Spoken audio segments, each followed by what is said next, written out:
Salam vatandaşlar. Hakikati gollayanlara, yalanı, tökmedi, oğruyunu, loluyunu, içi kirli tökmetçileri görüp, eşitip eşitmeyenlere ve halka zulüm edip yören, eli dubuyun kalı, mekemi işyerleri, elini kana bulap Türkmenin sonunu soğun ekip yören, dönükleri, menin adımdan salam. Düşmana da salam vermek bolyan eken.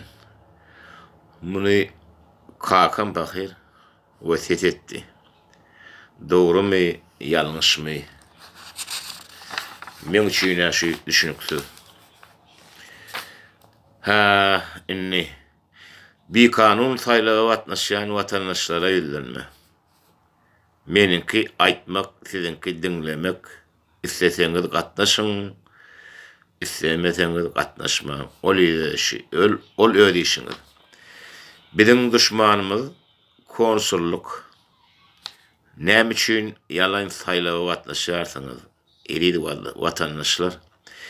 Siz bir öz akılınıza mı bir soru veriyenler? Pasportunuzu olurdup vermediler. Sizi Allah pasportunuzu olurdup verecek deyip çağırıp sizi Allah sayla vatnaşır yani.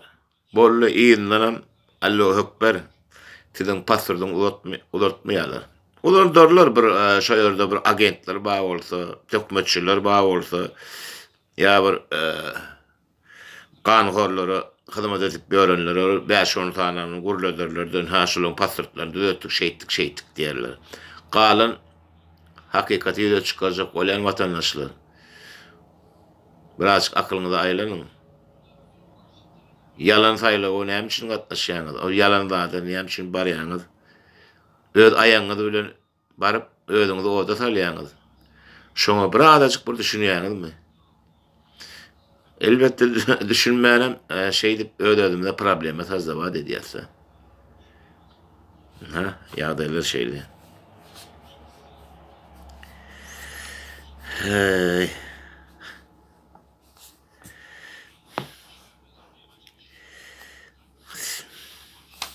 Hali ne mi? Kim şu yalan sayılı vatnaşsa vatandaşlar belliğe hükman alınyanlar. Son teyade Türkmenistan'a girenmedi. Men bilmeyenlerin pasportumu uzatmak için bardım. Onu da Allah sayılı vatnaştırdılar deyip yalan sözü ortağıkla o yöreyenlerdir. Adaş kelleğini işledin. Sizin elinde horosu içi verip küçük çağa değildir.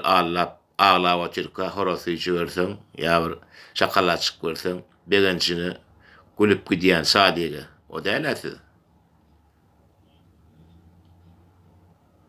Şeyle seyrede otursan şonga Allah siz köpüğünü ısırdın. Onu siz okuyanım dersin anarda yöne bir pul için ya bir yerde işlep günüm olsa olya deyip ne ağun ne mağun ne ribben yemezse diyorlar. Onun bizden katı oluyorsunuz da ne bizi kâyiyorsunuz şunga alak asgari bilene yüzleniyorsunuz yani. Aşılar yalak bir katırak değilmese Türkmen'e dürtmesen diyor noktaları. Sen neymişliyen? Yaşlı hükümlüğüne otuyorsun. Abar eline yara al Ukrayna'ya gidip. Yaşlı görürlü olup kament yazıyorsunuz. Sen şu kamenti yazmakan bugün örte ölecek yaşlılar siz eline yara alıp ortaya çıkaracak oluyorsunuz. Biz tayin biz çıkacak. Her kim bir yerde Ukrayna'da değerler şu yaşlılarım. Ol ödüňüzde diňe şol kim bilýär bular mehamen işgärmi, yaşlyň ýalakalarmy? Komment ýazyşyp otursun. Neme diýär? Doňuzyň diýär, doňuzyň ülsede hor ýatmaz diýär. Öleýärsiz ho. bir patkalimler, bir yalakalar, konsolun işgärleri. Siz bu killeğiniz nol hiç daha düşünmeyen şu yönü karavullar oturuyorsunuz. Bu taşınızak bolup geçen dahtar azıcık analiz bereniz yok mu? Şu 4. 5. 6. klasam analiz berip bilýär. Siz diňe şu pul almaly, halktan, halk soýmaly. Şu ýokardan gelen buyruk ýerine ýetirmeli. Bolly. Sizin işiniz gaýtdy. Ol Ivana nimede oturma. Ivanyň bolly soňun elli ol bunkerda ýatyr. Näme çyrny no. Atsyla bir ýyl çeni gutarýa. Onu siz näme etjek? Şu adam wagty bar. Şu adam düýnüň onu halmana da çykyş edip Ukrainada urşy bolup otyr bolyn. Şolara bir Türkmen vatandaşlarymyza 5.000 tan, yok 50.000 tan idi. Men ýalňyş ýalamam mümkin. Ýaşaýjy, okuwçy, eýleki, ular bilen hazap edilerine. O içini sipesegine Türkmenin öňüme orta urama yok, näme yok. Öyle çapak çarlap gollap otyrsaň o daşary ýurtdan ha Türkmen şeýle beýle. Ebeden görüp otyrsa, içinde de bolup ber, daşynda da bolup ber. Näme däl görüp otyrsa, näme üçin öýledin Allah otyrsa, näme üçin öýledin ýalan söýleýär. Haçana çelim bir ýalan söýläp halkyň depesinden basyp gün görjek. Siz trus, hökümetçiler, yalançılar, bir agentler, trus siz arasında şu ha şu wagt näme Ukrainada araççylyk işi geçip otyr. Gör mert adamlar, mert gelinler. Tankyň öňüne ödüni goýup otyrlar. Siz orada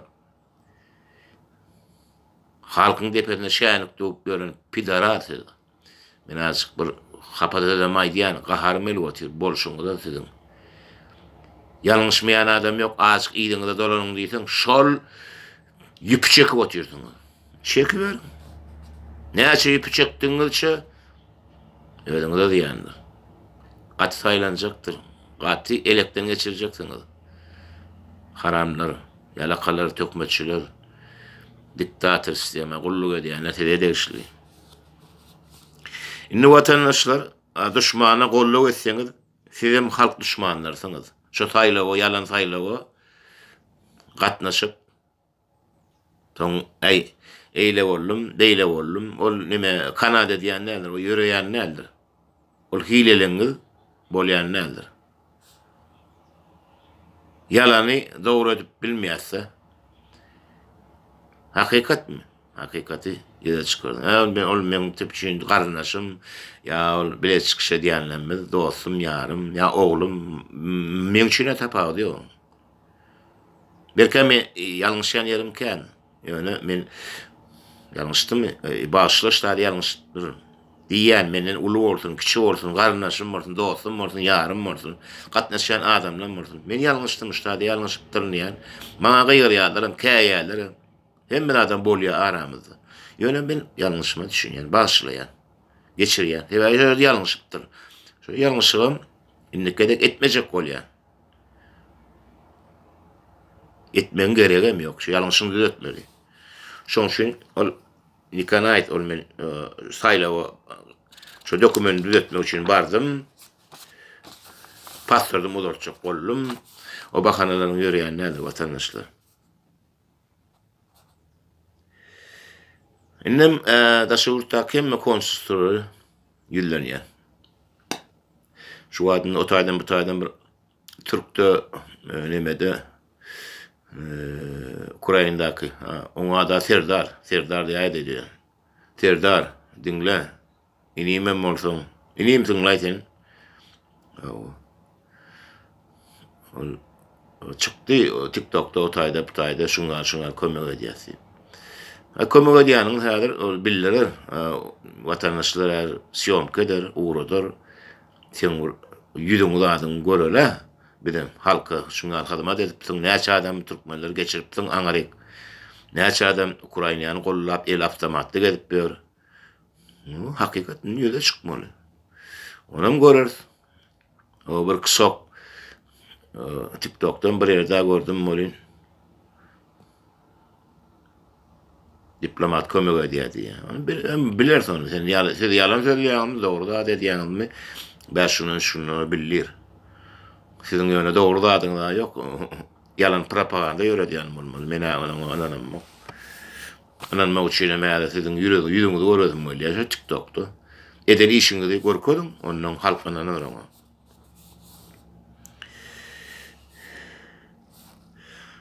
Indi ikinci daşı yurttaki yaşayan okuyan ve kavrda ölen vatandaşlarımız var.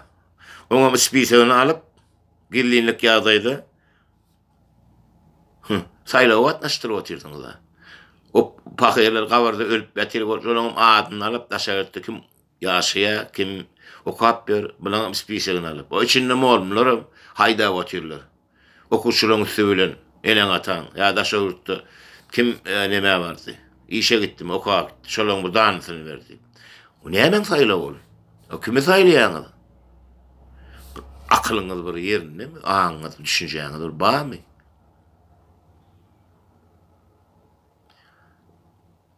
Adam bakır var, şu ölmeke